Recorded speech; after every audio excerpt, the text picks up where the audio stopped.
Nah, jadi setelah fungsi rekrutmen atau penarikan karyawan itu dilakukan, maka fungsi berikut dari sumber daya manusia, manajemen sumber daya manusia itu adalah seleksi ataupun selection.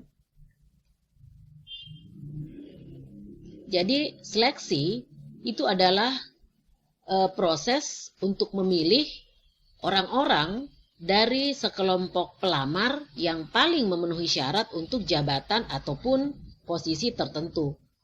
Jadi proses seleksi itu merupakan serangkaian langkah ataupun kegiatan yang digunakan untuk memutuskan apakah pelamar itu nanti diterima atau tidak.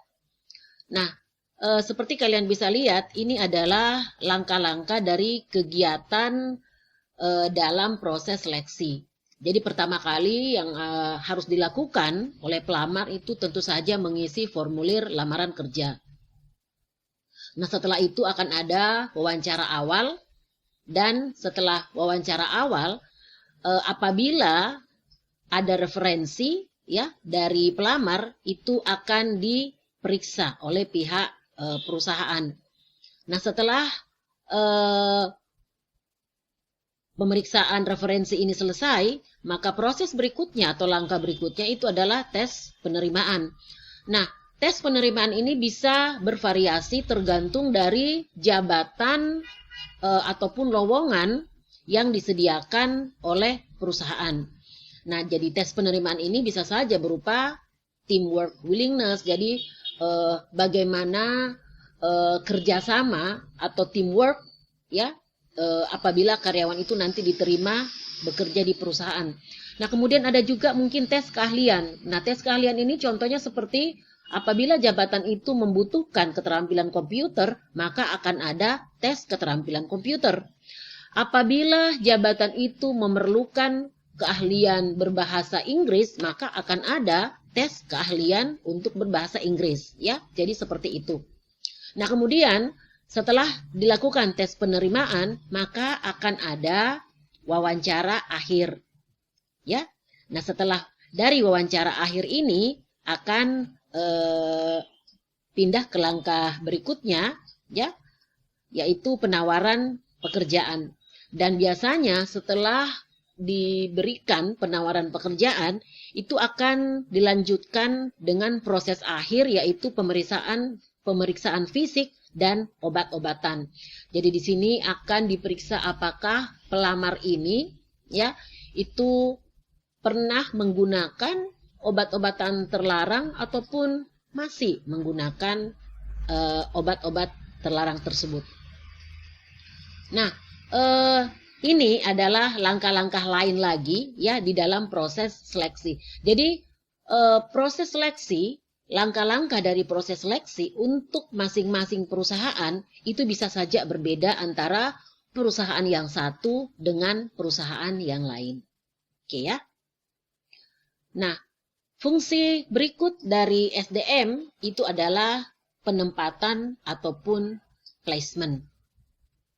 Nah, jadi penempatan ataupun placement itu adalah penugasan baru ataupun penugasan kembali seorang pekerja pada suatu pekerjaan ataupun jabatan baru. Jadi apabila dari proses sebelumnya tadi ya, setelah seleksi kemudian didapatkanlah calon karyawan atau yang sudah diterima, kalau itu adalah pekerjaan baru ya, kita katakan itu adalah penugasan baru apabila karyawannya memang karyawan baru. Nah, tetapi apabila perusahaan ini, apabila karyawan ini adalah karyawan dari perusahaan, tetapi dia dipromosikan, nah berarti itu namanya penugasan kembali, ya. Nah, makanya di dalam penempatan kita kenal ada 3 bentuk penempatan ataupun penugasan. Ada yang namanya promosi, kemudian ada demosi, dan ada transfer ataupun rotasi. Nah, promosi ini adalah perpindahan pegawai ke suatu posisi baru dengan tanggung jawab dan imbalan yang lebih besar dibandingkan dengan jabatan sebelumnya. Nah, biasanya kriteria yang dipertimbangkan untuk mempromosikan pegawai itu biasanya adalah berdasarkan prestasi ataupun kinerjanya. Seberapa baik prestasinya, seberapa bagus kinerjanya. Dan juga biasanya yang menjadi kriteria ya selain prestasi ataupun kinerja itu adalah senioritas. Sudah berapa lama dia bekerja ataupun bergabung di perusahaan itu. Nah, kemudian bentuk penempatan yang kedua itu adalah demosi. Nah, jadi demosi ini adalah perpindahan pegawai ke suatu posisi dengan tanggung jawab dan imbalan yang relatif lebih kecil. Nah, biasanya demosi itu merupakan tindakan hukuman ataupun sanksi bagi seorang karyawan yang mungkin di sini melanggar aturan-aturan yang sudah ditetapkan oleh suatu perusahaan.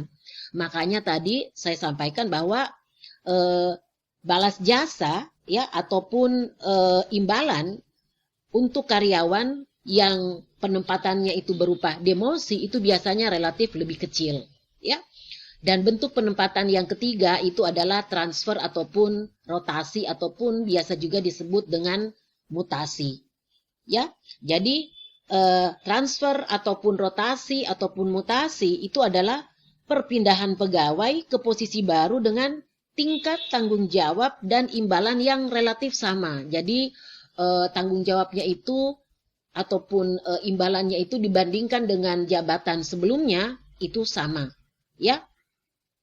Nah, penempatan ini itu juga berkaitan dengan separasi atau pemutusan hubungan kerja yang bisa disebabkan oleh berbagai alasan. Misalnya karena ada perampingan organisasi, ada pensiun ataupun ada likuidasi, ya. Nah, fungsi sumber daya manusia selanjutnya itu adalah pengembangan sumber daya manusia atau human resource development. Nah, jadi pengembangan sumber daya manusia itu merupakan upaya untuk meningkatkan kemampuan sumber daya manusia agar dapat menutupi kesenjangan antara kemampuan karyawan dengan permintaan jabatan dan agar karyawan dapat bekerja dengan lebih efektif. Nah, program pengembangan ini juga dapat membantu karyawan untuk menghindari keusangan. Nah, program pengembangan sumber daya manusia itu bisa berupa orientasi atau induksi, ataupun pelatihan atau training, dan pengembangan atau development. Orientasi atau induksi ini adalah kegiatan untuk memperkenalkan karyawan baru dengan peranan atau kedudukan mereka dengan organisasi dan dengan karyawan lainnya di mana nanti mereka akan bekerja sama. Nah, adapun pelatihan itu adalah kegiatan yang spesifik yang tujuannya itu untuk membantu meningkatkan kemampuan para pegawai di dalam melaksanakan tugas sekarang atau proses pembelajaran yang melibatkan perolehan keahlian, konsep, peraturan, atau sikap untuk meningkatkan kinerja karyawan.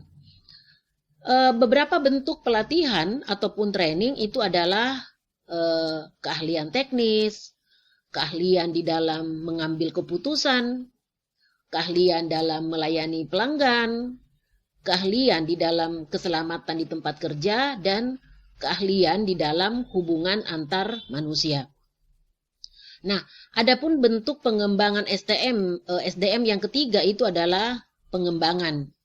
Jadi pengembangan ataupun development ini adalah penyiapan individu ataupun karyawan di dalam perusahaan untuk memikul tanggung jawab yang berbeda atau lebih tinggi di dalam organisasi. Fungsi SDM yang berikut setelah dilakukan pengembangan sumber daya manusia itu adalah penilaian kinerja atau performance appraisal. Jadi semua karyawan yang bergabung di dalam satu bisnis atau di dalam satu perusahaan itu pasti mengharapkan untuk mengetahui bagaimana penilaian terhadap kinerja yang telah mereka lakukan selama bekerja di dalam satu perusahaan. Nah, jadi penilaian kinerja itu adalah satu proses yang formal ya untuk menilai secara berkala kinerja dari seorang pegawai ataupun karyawan. Nah, kinerja karyawan ini dapat dievaluasi dengan mensegmentasikan evaluasi ke dalam beberapa kriteria, memberikan peringkat evaluasi pada setiap kriteria, dan memberikan pembobotan pada setiap kinerja. Nah, penilaian kinerja ini penting untuk dilakukan karena baik perusahaan maupun pegawai itu memerlukan umpan balik atas upaya-upaya yang sudah mereka lakukan, seperti yang saya sudah sampaikan tadi ya. Nah, penilaian kinerja ini memberikan banyak manfaat bagi pegawai dan bagi perusahaan itu sendiri. Kenapa? Karena penilaian kinerja ini bisa memberikan informasi. Yang pertama itu untuk perbaikan kinerja. Ya. Kemudian yang kedua itu untuk penyesuaian kompensasi. Yang ketiga, keputusan penempatan. Yang keempat itu penentuan kebutuhan pengembangan. Yang kelima, perencanaan dan pengembangan karir. Yang keenam, untuk mengetahui penyimpangan proses staffing. Yang ketujuh, untuk mengetahui ketidakakuratan informasional. Yang kedelapan, mengetahui kesalahan-kesalahan desain pekerjaan. Yang kesembilan, memberikan kesempatan kerja yang adil. Dan yang kesepuluh itu untuk menghadapi tantangan-tantangan eksternal.